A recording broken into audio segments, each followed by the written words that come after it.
வணக்கம். ஸ்டெர்லைட்டை உடனடியாக திறக்கணும். ஸ்டெர்லைட் இண்டஸ்ட்ரீஸ் உடனடியாக திறக்கப்பட வேண்டிய ஒரு முக்கியமான இண்டஸ்ட்ரி. என்னடா அவங்க திடீர்னு ஸ்டெர்லைட்டுக்கு ஆதரவாக பேசுகிறானே, இவ்வளோ நாளாக ஸ்டெர்லைட்டை மூடணும்னு பேசினானே அப்படின்னு உங்களுக்குலாம் அதிர்ச்சியாக இருக்கலாம். அவங்களுக்குலாம் ஒன்று சொல்லிக்கிறேன், இந்த வீடியோவை முழுசாக பாருங்கள். ஏன்னா எதிரியாகவே இருந்தாலும் அவங்க சைடில் இருக்க நியாயத்தை பேசுகிறது தானே நம்மளுடைய மரபு. அவங்க சைடில் இருக்கிற முக்கியமான உண்மைகளை வெளியே சொல்கிறது தானே சரியாக இருக்கும். அதனால் ஸ்டெர்லைட் பக்கத்தில் இருக்க நியாயத்தையும் ஸ்டெர்லைட்டால் பயன்படுறவங்களுடைய நியாயத்தையும் பேசுகிறது தான் இந்த வீடியோ. முதல்ல ஸ்டெர்லைட்டை ஏன் திறக்கணும் அப்படின்னு பார்த்தீங்கன்னா, ஸ்டெர்லைட் வேதாந்தா குழுமத்துடைய சேர்ந்தது. வேதாந்தா ஒரு வெளிநாட்டு நிறுவனம், லண்டனை மையமாக கொண்டு இயங்குகிற நிறுவனம். அந்த குழுமத்தில் கோவா அப்புறம் ஸ்டெர்லைட் இண்டஸ்ட்ரீஸ் போன்ற கிளை நிறுவனங்கள் இருக்குது. இந்த மாதிரியான கிளை நிறுவனங்கள்கிட்ட இருந்து முறைகேடாக பணம் வாங்கிருச்சு அரசியல் கட்சிகள்னு ஏடிஆர் அமைப்பு ஒரு வழக்கு தொடுத்துருக்காங்க.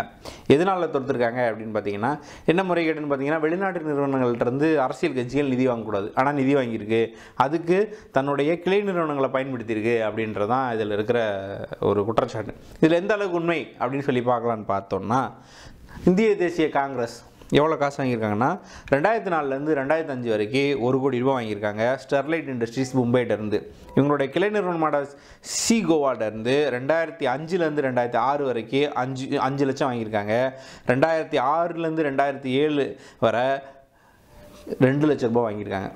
2009லேருந்து 2010 வரை ஸ்டெர்லைட் இண்டஸ்ட்ரியிட்டேருந்து 5 கோடி ரூபா வாங்கியிருக்காங்க.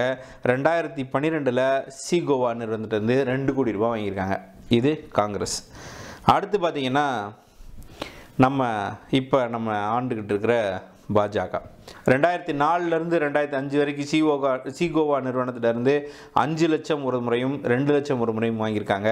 2005லேருந்து 2006 வரைக்கும் அதே நிறுவனத்திலேருந்து 5 லட்ச ரூபா வாங்கியிருக்காங்க. 2007லேருந்து 2008 வரைக்கும் அதே நிறுவனத்திலேருந்து 15 லட்சம் ஒரு முறையும் 12 லட்சம் ஒரு முறையும் வாங்கியிருக்காங்க.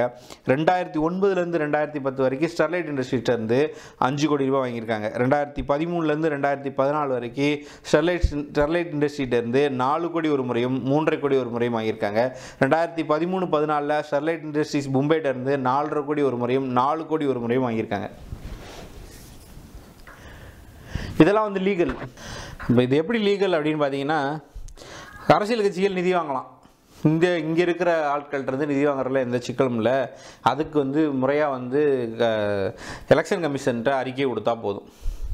அப்படி கொடுத்துருக்குறாங்க. இந்த டீட்டெயிலாக நான் அதை ஃபேப்ரிகேட் பண்ணது கிடையாது. இது எலெக்ஷன் கமிஷனுடைய அந்த அறிக்கையிலேயே யார் எவ்வளோ வாங்கியிருக்காங்கன்னு ரொம்ப டீட்டெயிலாக குறிப்பிட்டிருக்கு. இது மாதிரி ரூபத்தில் எந்த மாநில கட்சியும் காசு வாங்கலை. இந்த 2 தேசிய கட்சியும் போட்டி போட்டு காசு வாங்கியிருக்கு. அதனால் இது சரி அப்படின்னு சொல்லலாம். இன்னொரு பக்கம் பார்த்திங்கன்னா, வெளிநாட்டு நிறுவனமாக இருக்கிற அந்த வேதாந்தா குழுமத்திட்ட இங்கே இருக்கிற லோக்கல் கிளையை வச்சு வாங்கியிருக்கிறது ஒரு முறைகேடு தான் அப்படின்னு சொல்லி ஏடிஆர் அமைப்பு வழக்கும் தொடுத்துருக்குங்கிறதையும் கன்சிடர் பண்ணணும்.